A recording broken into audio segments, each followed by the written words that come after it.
Fantastic Lost 45, a girl group record that you don't hear anymore. It's just a mid-chart record. Or was it a girl group? Was it a songwriter who was multi-tracked multiple times? Well, let's go ahead and go to this record right now. Billboard's Hot 100, 1964. Oh, yes. Look at these Lost 45s. Let's go to Billboard's Hot 100. It's October 17th, 1964. And you know what that means? We got the explosion of Motown and, of course, the British invasion. Top 5 hits from that week, though. Last Kiss by J. Frank Wilson. We'll Sing in the Sunshine by Gail Garnett. God, that was a beautiful record. Number 4. Pretty Woman by Roy Orbison at number 3. Dancing in the Street by Martha and the Vandellas at number 2.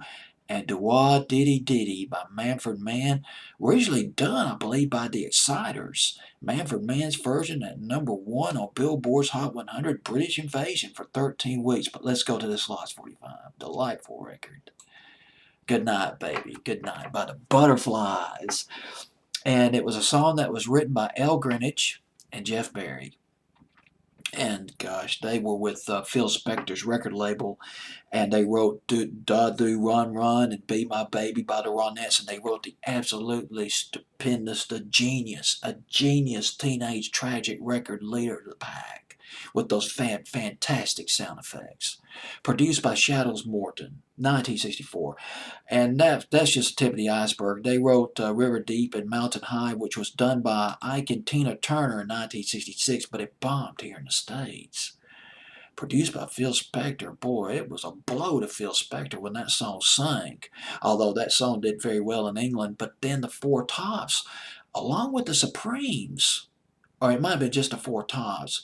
Well, either way, Motown got in on that record, had a hit with it in the fall of 1970, River Deep Mountain High, and I Could Hear Music by the Beach Boys. Al Greenwich and Jeff Barry wrote that. Jeff Barry teamed up with Andy Kim and had, well, they redid Be My Baby, the Ronettes record, and Baby I Love You. Well, what can I say? Now, let's go to this record right here, though, by the Butterflies. Or was it the Butterflies?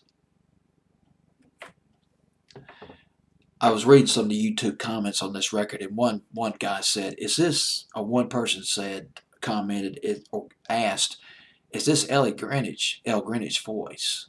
Is this her voice that's been multi-tracked?" And I suspect that it is, because I checked another source on this record, and Al Greenwich sings backup, but it's not clear who sang on this record, who otherwise sang on this record. And the runner-up to that record, I wonder, that featured overdubbed multi-track vocals of Al Greenwich. I bet you a dime. I might even put some money on it. In Vegas, baby. That the Butterflies did not exist. It was Al Greenwich. Basically all Al Greenwich on vocals. Maybe some backup crack session musicians. Wouldn't even be surprised if the Wrecking Crew played on this record. But now that's speculation. I'm losing my train of thought. Bear with me. I'm getting it back. Well, anyway, let's go to the chart position of this record. Good Night Baby went to number 51. It peaked at 51. It went from 54 to 51 the week of October, forgot the date again, October 17th, 1964. And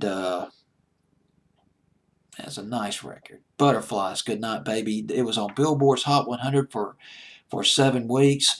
And another thing I want to mention about this record, I would not at all be surprised. Just one other thing on this record. I would not at all be surprised if Al Greenwich this was basically just Al Greenwich.